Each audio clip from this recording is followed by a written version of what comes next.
Okay, so you want to own a movie theater chain. Buy a building, hang a screen, sell some popcorn, and let people pay you to sit in the dark for 2 hours. Sounds like one of the simplest business models on earth. Rent seats, sell snacks, collect money. It is not simple. And the story of how movie theaters actually make money and how an entire industry nearly died twice in 5 years is one of the strangest case studies in modern business. Before you make a dollar, you need to survive building the thing. A modern multiplex isn't just a room with chairs. It's a dozen individually engineered acoustic chambers stacked side by side, each one requiring raked flooring, blackout construction, HVAC systems capable of chilling a packed room in minutes, digital projection systems costing tens of thousands of dollars per screen, and sound systems calibrated to studio specifications. A 12 to 16 screen multiplex, the kind anchoring a suburban shopping center, typically costs somewhere between $15 and $25 million to build from the ground up before a single ticket is sold. Land, permits, and parking add millions more depending on the market. Buying an existing chain is a different calculation entirely, and here's where the industry gets strange. Movie theater real estate is often leased, not owned. Most chains don't buy the buildings. They sign long-term leases with mall developers or shopping center owners, sometimes 15 to 20 years, with fixed rent escalating a few percent a year regardless of how the box office performs. That means a huge portion of your fixed costs are locked in for decades, whether people show up or not. This single structural fact explains almost everything that happened to the industry over the last 2 decades. Most people don't buy theater chains piece by piece. They buy public companies. Publicly traded chains like the major national names trade on razor-thin margins, sometimes single digits, because the fixed cost structure is so brutal. Rent, staff, utilities, and equipment maintenance don't scale down when attendance drops. They scale down when leases end, which can take years. A chain with hundreds of locations is really hundreds of individual fixed-cost bets, each one tied to a lease that was signed based on attendance assumptions from years earlier. Say you've acquired your chain, and the numbers look reasonable on paper. Before you collect a single concession dollar, there's a layer of costs that catches almost every new operator off guard. First, there's the projection and sound equipment refresh cycle. Digital projectors have a functional lifespan of roughly 10 to 15 years, and premium formats, the giant screen formats and enhanced sound formats, require licensing fees paid per screen per year to the format's parent company, regardless of how many people actually buy tickets for that screen. Second, there's deferred maintenance inherited from the previous owner. Worn seating, aging HVAC, projection bulbs that cost thousands of dollars each and need replacing every few thousand hours of use. If the prior operator was cutting corners to protect cash flow, you find out the first summer you own the place, usually when 3 screens go dark during a blockbuster weekend. Third, there are the film licensing terms themselves, and this is the part almost nobody outside the industry understands. Here's where it gets interesting because the way a theater makes money is split into two completely different businesses operating under one roof, and only one of them is actually profitable. The first business is ticket sales, and this is where most people assume the money is made. It is not. When a studio releases a film, the theater doesn't keep the ticket price. Theaters and studios split box office revenue according to a sliding formula, and the split favors the studio heavily in the first weeks of a film's run. In a typical arrangement, a theater might keep somewhere around 40 to 50% of ticket revenue in a film's opening weeks, sometimes less for the biggest blockbusters where studios negotiate even more aggressive terms, and that percentage climbs in the theater's favor the longer the film stays in the building. A film that opens huge and disappears in 2 weeks can leave the theater with a smaller cut of its most valuable revenue window than most people would ever guess. The theater is, in effect, renting the film from the studio and paying the highest rent during exactly the period when the most people are buying tickets. Why would a theater accept that? Because the alternative is an empty screen. Access to the film is the entire product. Without it, there's nothing to sell tickets to. So theaters absorb an unfavorable split on the one thing that gets people in the building, betting they can make it back somewhere else. That somewhere else is the second business, concessions, and this is where the real profit lives. Popcorn that costs a theater roughly 20 to 30 cents worth of raw corn and oil per large serving sells for $7 to $9. Fountain drinks, mostly syrup, water, and ice, carry similarly extreme markups. Margins on concessions routinely run above 85%. This is not a footnote to the business, it is the business. Industry estimates suggest concessions can account for the majority of a theater's actual profit, even though they represent a smaller share of total revenue than ticket sales. The ticket gets you in the door. The popcorn pays the electric bill.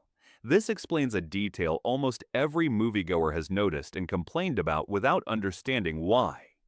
Concession prices climb every year, lines are engineered to funnel past the largest combo displays, and staff are trained to suggest an upsize at every transaction, because a theater running on a 40% ticket split simply cannot survive on ticket revenue alone. Every dollar of concession revenue is worth dramatically more to the bottom line than a dollar of box office revenue. The third layer of income, smaller but growing, is advertising in premium formats.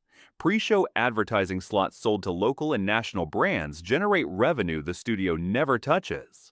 Premium large format screens and enhanced sound auditoriums charge a ticket surcharge, often $3 to $5 above standard admission, and the theater keeps a meaningfully larger share of that surcharge than it does of the base ticket price, because the premium fee sits outside the standard studio split formula in many contracts.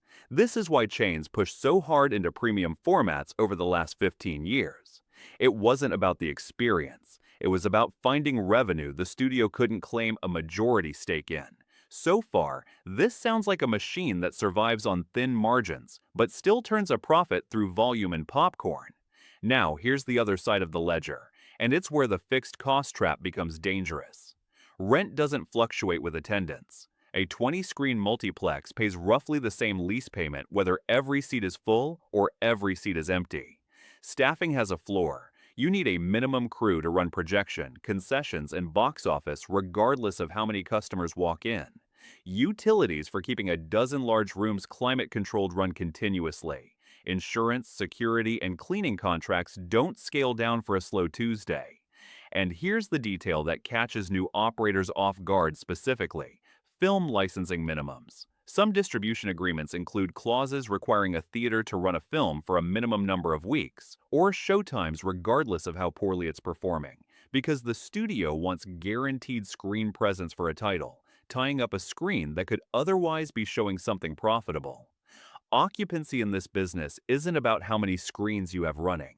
It's about how full those screens are relative to the fixed cost of keeping the lights on in the empty ones. A theater might report that it's operating at full schedule, every screen showing something, and still be losing money if half those screens are running to nearly empty rooms because the fixed costs don't care whether a room has 200 people or 12. Before we get to how theater chains actually broke, it's worth understanding the man most credited with designing the modern multiplex model. Theater chains realized decades ago that a single-screen cinema was a terrible business. One film, one bet, one chance to fill the room. The multiplex solved this by stacking many small auditoriums under one roof, sharing a single lobby, a single concession stand, and a single staff. This meant one blockbuster subsidized several smaller releases. Foot traffic from a hit film's line spilled past the concession stand for every other screen's customers too. And if one film underperformed, the building didn't fail, only that screen did. It was portfolio theory applied to real estate. Spread the risk of any single film across a dozen simultaneous bets under one fixed cost structure. That's the entire commercial logic of the multiplex in one sentence. Diversify the product, but concentrate the fixed costs. Now here's the structural risk that runs through the entire industry, and it's best explained through what actually happened over the last 2 decades. For most of the 20th century, movie theaters had something close to a content monopoly. If you wanted to see a new film on the day it released, a theater was the only place you could do that. Streaming broke that monopoly, not instantly, but steadily, starting in the 2000s and accelerating sharply after 2020.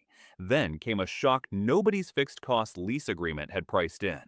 In March 2020, theaters across the world closed simultaneously, not gradually, not market by market, all at once.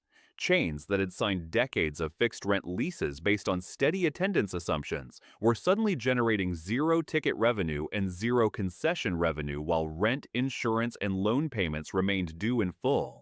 One of the largest chains in the world filed for bankruptcy protection during this period, weighed down by billions in lease obligations signed years before anyone could have anticipated a total shutdown. Remember the fixed cost structure. Rent doesn't pause because the building is closed. It can be renegotiated, sometimes deferred, but it doesn't disappear. And every month of closure was a month of interest and lease obligations accumulating against zero revenue. Here's why this mattered more than any single bad quarter in the industry's history. Chains had spent the prior decade investing heavily in premium formats, reclining seats, in-theater dining, luxury lounges, all of it financed through debt, betting that experience upgrades would offset the slow bleed from streaming. When the pandemic hit, that debt didn't pause either. Filling that revenue hole back up wasn't simple or fast. Studios facing their own uncertainty began experimenting with releasing films simultaneously in theaters and on streaming platforms, permanently shortening the theatrical window that had protected theater exclusivity for over a century. Some studios released major titles directly to streaming, skipping theaters almost entirely. This is the structural truth underneath the whole industry. A theater chain doesn't fail because nobody wants to watch movies. It fails because the fixed costs were quietly built, assuming a steady flow of new content and steady attendance. And when both assumptions broke at the same time, the mathematics underneath the business stopped working. To understand how this plays out in the real world, it helps to look at what happened industry-wide rather than one single case. Domestic box office revenue in the United States peaked at roughly $11.4 billion in 2018. By 2020, it had collapsed to just over $2 billion, a decline of more than 80% in a single year. By 2024, domestic box office had recovered to roughly $8.7 billion, still meaningfully below the pre-pandemic peak years later.